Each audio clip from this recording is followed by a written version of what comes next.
घटनेमधून पुण्यातील गंगाधाम चौक परिसरामध्ये अतिक्रमण विभागाने कारवाई केली आहे। अतिक्रमण केलेल्या विविध आस्थापनांवर बुलडोझर फिरवण्यात आलाय। अनधिकृत पद्धतीने बांधण्यात आलेल्या टपऱ्या, दुकानं याच्यावर कारवाई करण्यात आली आहे। स्थानिकांचा मात्र पालिकेच्या या कारवाईला विरोध आहे। कुठलीही नोटीस न देता कारवाई केल्याचा स्थानिकांचा आरोप आहे।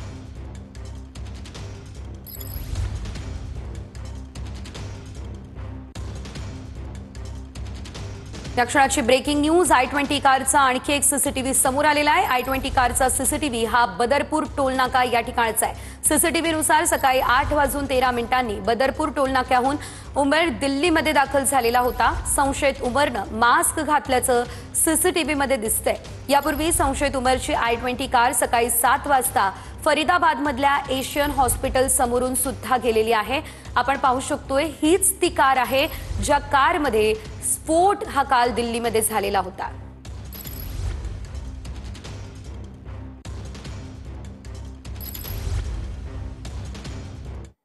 मोठी बातमी आहे। दिल्लीमधल्या स्फोटात 34 वर्षीय अमर कटारियाचा मृत्यू झालेला आहे। अमर कटारियाच्या हातावरती आई वडिलांचा टॅटू होता।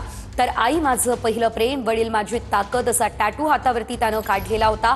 कुटुंबासोबत डिनरला जाण्याचा प्लॅन होता, पण त्याआधीच अमर कटारियाचा या स्फोटात मृत्यू झालेला आहे।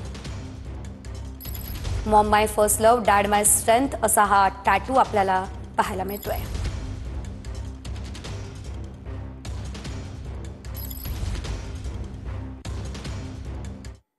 दिल्लीतील स्फोटाचा सखोल तपास झाला पाहिजे असं प्रकाश आंबेडकर म्हणतात। स्फोटामागे बाह्य आणि अंतर्गत शक्तीचा हात आहे का याचा तपास केला जावा असं प्रकाश आंबेडकरांनी म्हटलंय। प्रकरणातील सर्व बाबी पारदर्शकपणे उघड केल्या जाव्यात असं देखील त्यांनी म्हटलंय।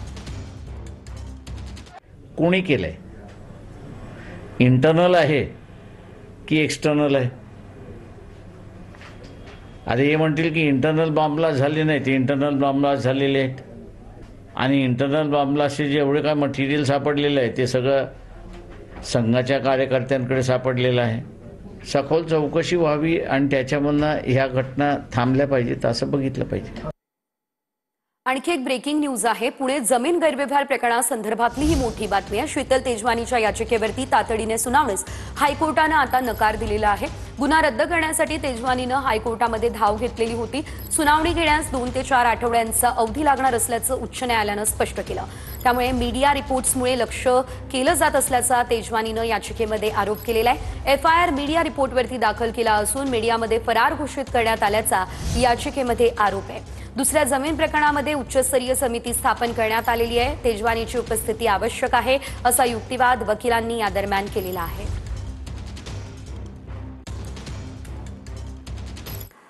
एक ब्रेकिंग न्यूज। प्रस्थापित व्यवस्थेच्या छाताडावर पाय रोवून मी इथपर्यंत पोहोचलोय असं ठोंबरेंनी म्हटलेलं आहे। प्रवक्तेपदावरून हटवल्यानंतर रुपाली ठोंबरे यांनी फेसबुक पोस्ट केलेली आहे, जी की आता चर्चेत आहे। आपला इतिहास हा अन्याय सहन करणाऱ्यांचा नाही, गरज पडली तर ख्वाडा करणाऱ्यांचा आहे असं रुपाली ठोंबरे पाटील या म्हणाल्या आहेत। त्यांनी नेमकी काय पोस्ट केली आपण आपल्या टेलिव्हिजन स्क्रीनवरती बघतोय। त्यांची ही फेसबुक पोस्ट आहे। शेतकरी कन्या डॉक्टर संपदा मुंडेंना न्याय न देता त्यांच्या चारित्र्यावर आघात करण्यात आला, या अन्यायाविरुद्ध आवाज उठवणार।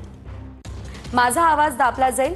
प्रस्थापित व्यवस्थेच्या छाताडावर पाय रोवून मी इथपर्यंत पोहोचले।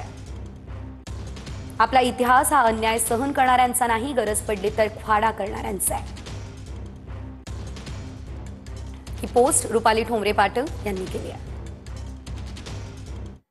Breaking news. करुणा मुंडे यांनी खासदार सुप्रिया सुळे यांची आता भेट घेतली आहे। करुणा मुंडे यांच्या स्वराज्य शक्ती सेनेला महाविकास आघाडीचं समर्थन आहे। आगामी निवडणुकीमध्ये आम्ही मदत करू असं सुळेंनी सांगितलं। ही माहिती स्वतः करुणा मुंडे यांनी दिली। जे येणारी निवडणूक आहे त्याची युतीच्या संदर्भात बोलणं झालेला आहे माझा। ताईंनी एकच सांगितलेलं आहे की आता सगळे स्वतंत्र लढत आहोत।